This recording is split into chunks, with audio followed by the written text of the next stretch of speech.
Court पे भरोसा है, रहेगा। अभी मेरी लड़ाई तो बाकी है, अभी तो उसको फांसी तक लेके जाना है, तभी तो मेरे पिताजी को और हमें इंसाफ मिलेगा। एक इज्जत, उन्होंने इज्जत में एक लड़की के साथ रेप किया, हमारे साथ रेप किया, तभी तो हमें इंसाफ है जब उसको फांसी होगी।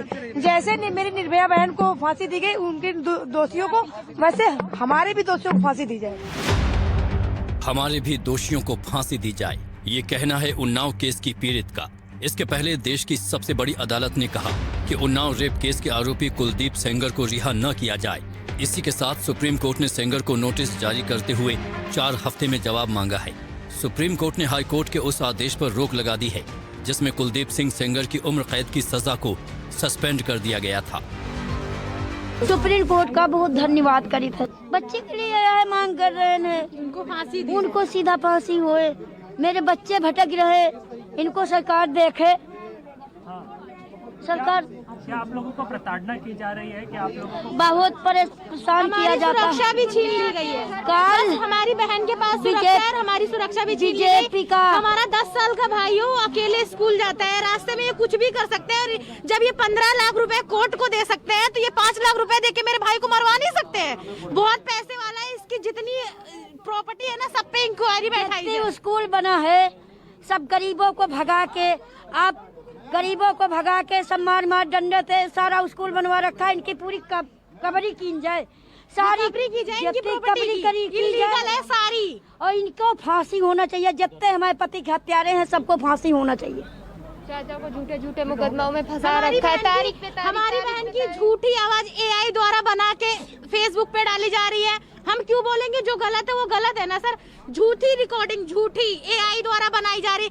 आज की टेक्नोलॉजी इतनी आगे चली गई है, कुछ भी हो सकता है। AI के द्वारा हमारी आवाज कॉपी करके उनके हमारे अगेंस्ट बुलवा के ये बोला जा रहा है कि रेप नहीं किया। अगर रेप न किया होता तो प्रूफ होता, प्रूफ हुआ है तब उसको जेल हुई है। इस मामले की सुनवाई के दौरान CBI की तरफ से सॉलिसिटर जनरल तुषार मेहता ने कहा कि हाईकोर्ट ने गलत फैसला दिया है। मेहता ने तर्क दिया कि हाईकोर्ट का ये कहना गलत है कि तब के MLA सेक्शन 5C पॉक्सो के तहत सरकारी कर्मचारी नहीं है। चीफ जस्टिस सूर्यकांत के सामने CBI की तरफ से उस फैसले का हवाला दिया गया जिसमें सुप्रीम कोर्ट ने फैसला सुनाया था कि जो भी पब्लिक ऑफिस में है, फिर चाहे वो MP या MLA ही क्यों न हो, उसे सरकारी कर्मचारी माना जाएगा।